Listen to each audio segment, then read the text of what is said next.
अगर आप भी लेना चाहते हैं देश दुनिया की तमाम जानकारी तो आज ही सब्सक्राइब करें हमारे चैनल को।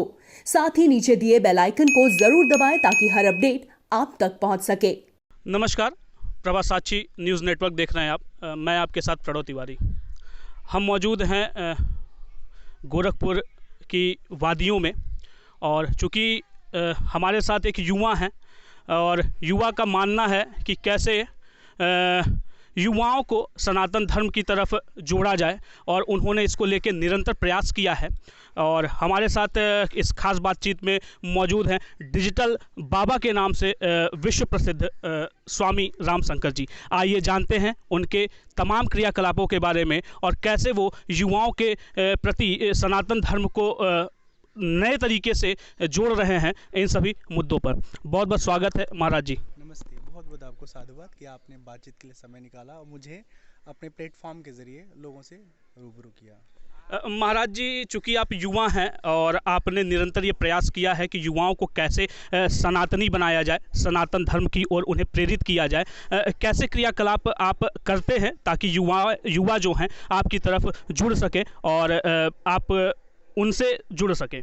मेरी कोशिश ये होती है कि जैसे एक बना बनाया ढर्रा है, बाबा लोग बड़े से मंच पर प्रवचन करते हैं, ज्ञान की बातें करते हैं, हम इस तरह से भी लोगों से कनेक्ट होते हैं, जुड़ते हैं। लेकिन साथ ही साथ जहाँ क्राउड होता है, जहाँ यूथ आता जाता है, उनके बीच में हम जाते हैं, उनसे बात करते हैं और इस तरीके से बात करने की कोशिश करते हैं कि उनकी बातें हो, उनके जो इंटरेस्ट ऑफ एरिया है उस विषय पर जब हम बात करेंगे तो वो लोग ऑटोमेटिकली कनेक्ट हो जाते हैं। और सबसे बड़ी बात यह है ना कि आज की युवा को आप कुछ थोप नहीं सकते कि तुम ऐसे सोचो, ऐसे करो, ऐसे मानो।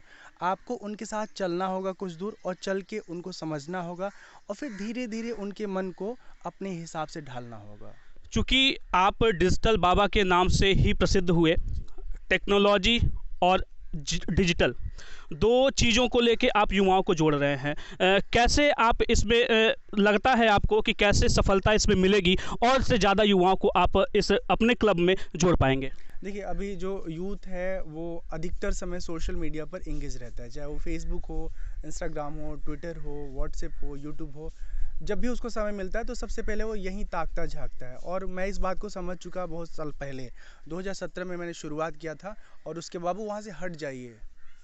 2017 में हमने इसको स्टार्ट किया था और उसके बाद धीरे धीरे 2019 में जब प्रयागराज में कुंभ आयोजित हुआ, उस दौर में लोगों ने देखा, समझा और हमारे काम को महसूस किया कि एक बेहतर कोशिश के साथ एक युवा साधु काम कर रहा है। और इस दिशा में बहुत मुझे सपोर्ट मिला। स्पेशली मैं भारतवर्ष के मीडिया को बहुत बहुत धन्यवाद दूंगा कि कोई मेरे पास बहुत बड़ा बैकअप नहीं है और उसके बाद भी जो हमारा काम करने का ढंग है उसे भारतीय मीडिया सराही और अपने अपने पाठकों के माध्यम से, मतलब अपने अपने मंचों के माध्यम से अपने अपने पाठकों तक हमें वो पहुंचाई। स्वामी जी, लगातार ये प्रकरण आता रहा है, वो साधुओं की हत्या हो या उनका शोषण हो, ये काफ़ी विगत दिनों से बढ़ता भी चला जा रहा है। चूँकि आप उनके एक शिष्य मैं कह सकता हूँ, एक गुरु कह सकता हूँ, उसी कुल से आप जुड़े हुए हैं। क्या कहेंगे इन तमाम निर्मम हत्याओं के विषय में? देखिए, हत्याएं सिर्फ साधुओं की नहीं हो रही है, आम इंसानों की भी हो रही है। और इसका सिर्फ एक ही कारण है कि जब शासन व्यवस्था ठीक नहीं होती है और जो गुंडा लोग हैं, माफिया लोग हैं, आतंकी लोग हैं, इनका बोलबाला रहता है, इनका प्रभाव रहता है, तो वो जैसा चाहते वैसा करते हैं। रही बात साधुओं की हत्या को लेकर के, तो साधुओं की जब हत्या होती है तो कहीं न कहीं उसमें जो धार्मिक रंजिश होती है वही सबसे बड़ा कारण होता है। अब दुख की बात ये है कि उसके तहत तक लोग जाने की कोई कोशिश नहीं करते, न तो प्रशासन इस दिशा में आगे सोचती है सक्रियता से, न जनता बहुत ज़्यादा। थोड़ी देर के लिए हल्ला होता है, धरना प्रदर्शन होता है, फिर सारी बातें समाप्त हो जाती हैं। तो ये दुख का विषय है, दुर्भाग्य है कि हम कुछ कर नहीं सकते। और जो लोग करने की स्थिति में हैं, जो सक्षम लोग हैं, वो लोग इन सब बिंदुओं पर मौन हो जाते हैं, खामोश हो जाते हैं, क्योंकि उनको तो सबको बैलेंस करके चलना होता है। तो मुझे इसका कोई सलूशन दिख नहीं रहा है। बस एक ही बात समझ में आ रही है कि साधु हो चाहे आम इंसान हो, सबको बहुत खुद को मजबूत बना के रखना होगा और अपनी सुरक्षा को लेकर के खुद भी बहुत सतर्क रखना होगा। जैसे अगर आप कोई ऐसे सफ़र से गुजर रहे हैं जहाँ के बारे में आपको पता है कि वो इलाका ठीक नहीं है, वहाँ के लोग ठीक नहीं हैं, तो आप उन जगहों पर जाते समय समय का ध्यान रखें, आप सिक्योर हैं कि नहीं हैं, इस बारे में खुद भी सतर्क रहेंगे तभी ठीक है। नहीं तो देखिए, सरकार को हम कटघरे में खड़ा कर देते हैं, लेकिन सरकार कौन है? मतलब हमारे आपके द्वारा चुना हुआ एक सिस्टम है जो शासन को ठीक तरीके से संचालित करने की कोशिश कर रहा है। अब उसमें क्या होता है कि हर जगह, हर नाके पर, हर चौराहे पे, हर मोड़ पर सरकार सीसीटीवी कैमरे की तरह नहीं खड़ी हो सकती ना। तो अब इसका कोई हल नहीं है, इसमें एक ही बात है कि आप सतर्क रहिए और खुद को सुरक्षित रखिए और अपने सफ़र को जारी रखिए। चूँकि हम जहाँ मौजूद हैं ये उत्तर प्रदेश के यशस्वी मुख्यमंत्री योगी आदित्यनाथ जी का नगरी है। चूँकि वो उनके नाम में ही योगी है और वो स्वयं भी योगी हैं, आप क्या अपेक्षाएं रखते हैं या क्या अपील करना चाहते हैं माननीय मुख्यमंत्री जी से? मुख्यमंत्री जी हिंदुत्व को लेकर के और आध्यात्म को लेकर के और ख़ास तौर पर भ्रष्टाचार को लेकर के, जो यूपी में सब जानते हैं, अलग अलग इलाकों में बड़े बड़े खतरनाक गुंडे माफिया होते हैं, इन सब पर जोरदार प्रहार किया है और अच्छा काम कर रहे हैं और इसके लिए उनको साधुवाद। बट ये एक बात मैं जब सुनता हूँ तो तकलीफ़ होता है कि बहुत सारे युवा इस बात से बहुत दुखी हैं कि हमारे लिए प्रदेश सरकार कुछ नहीं सोच रही है। रोजगार की दिशा में जो योगदान होना चाहिए सरकार का या सरकार के लोगों का, वो बहुत संतुष्टजनक नहीं है। अब इसका क्या कारण है, इस पर उनको सोचना चाहिए, विचार करना चाहिए और युवाओं को रोजगार देने की दिशा में बहुत सक्रियता से काम करना चाहिए। अंतिम कड़ी में महाराज जी, आपका अगला पड़ाव क्या है और दूसरी चीज़ कि आप युवाओं से क्या अपील करेंगे? देखिए, मेरा अगला पड़ाव ये है कि मैं एक राम कथा करूँगा। गोरखपुर के साथ सटा हुआ एक जगह है, आई थिंक बड़हलगंज जाते समय पड़ता है गगहा, वहाँ पर एक मंदिर का प्राण प्रतिष्ठा है और साथ में मेरी राम कथा है। बीच बीच में और कथाएं होती रहेंगी और उसके बाद हम चले जाएंगे हिमाचल प्रदेश में। हिमाचल प्रदेश का एक हिल स्टेशन है बैजनाथ, जो कांगड़ा डिस्ट्रिक्ट में आता है। वहाँ हमारी कुटिया है, वहीं अधिकतर समय हम रहते हैं जब हमारे पास फुर्सत होता है। अपना इंट्रोवर्ट साधना, अध्ययन, समझ जो भी डेवलप करना होता है, वहाँ मैं अपना अभ्यास करता हूँ। साथ ही साथ आपको बताऊँ, उस जगह पर अगर आप रहना चाहते हैं 2 दिन, 5 दिन, 7 दिन, तो आप फ्री आकर के रह सकते हैं। आपको बहुत अच्छा अनुभव होगा। पहाड़ों में सुकून बहुत मिलता है, वहाँ की जो प्राकृतिक वादियाँ हैं बहुत मनोरम होती हैं।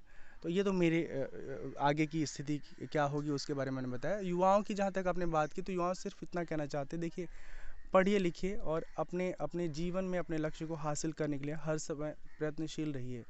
और इधर उधर के काम में टाइम पास जो आप अपना समय जाया करते हैं, बर्बाद करते हैं, उससे ज़िंदगी में कुछ हासिल नहीं हुआ, सिर्फ निराशा के।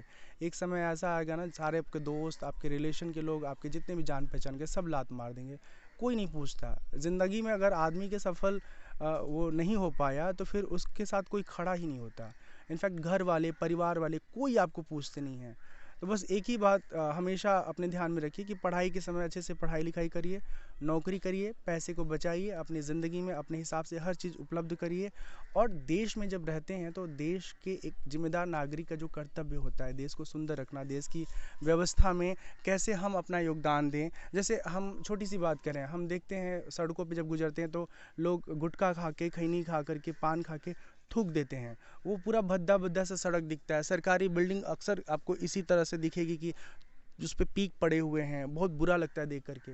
तो अगर हम अपने आसपास के वातावरण को गंदा न करें तो ये भी बहुत बड़ा देश के लिए आपका ये योगदान होगा कि आप जो भी कुछ देखें उसको साफ़ नहीं कर सकते, कम से कम गंदा मत करिए, ठीक है। इस दिशा में आप प्रयास करते रहिए। और एक ख़ास बात, जब आप घर से बाहर निकलते हैं ना, जवान लड़का लोग, तो जवानी के आलम में आदमी ऐसा बहका रहता है कि जैसे ही कोई खूबसूरत सी लड़की नज़र आती है, उसको देख करके फब्बत्तियाँ कसना, उसको देख करके अलग अलग तरह के उसको इरिटेट करने वाले जो एक्सप्रेशन है वो करना, ये गलत बात है। क्योंकि हम सबके घर में तो ना स्त्री हैं, कोई हमारी माँ है, कोई हमारी बहन है, कोई हमारी भाभी हैं, कोई बेटी है।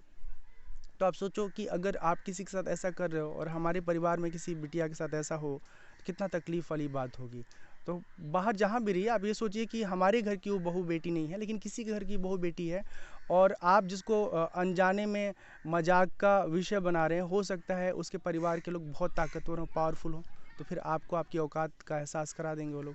तो किसी को साधारण मत लीजिए, सामान्य मत लीजिए, आप अपनी ज़िंदगी में मस्त रहिए और किसी के जीवन को ना ऐसे कुरेदिए मत। जो जैसे है उसे मस्त रहने दीजिए, अपने आप को मस्त रखिए। तमाम मुद्दों पे हमसे बात करने के लिए महाराज जी आपका बहुत बहुत स्वागत और धन्यवाद। बहुत बहुत साधुवाद, बहुत अच्छा लगा।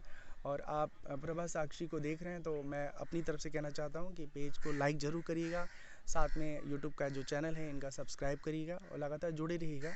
आपको भी अगर कहीं लगता है कोई अच्छी खबर है, कोई अच्छा विषय है, तो आप कमेंट बॉक्स में लिख के बता सकते हैं। टीम कवर करेगी और उसे सबके सामने लाएगी। बहुत बहुत धन्यवाद। हमसे खास बातचीत के लिए जुड़े थे डिजिटल बाबा स्वामी रामशंकर जी। ऐसे तमाम युवाओं से और भी और मुद्दों को लेकर हम उनके सामने प्रस्तुत होते रहेंगे। गोरखपुर से प्रभा साक्षी न्यूज़।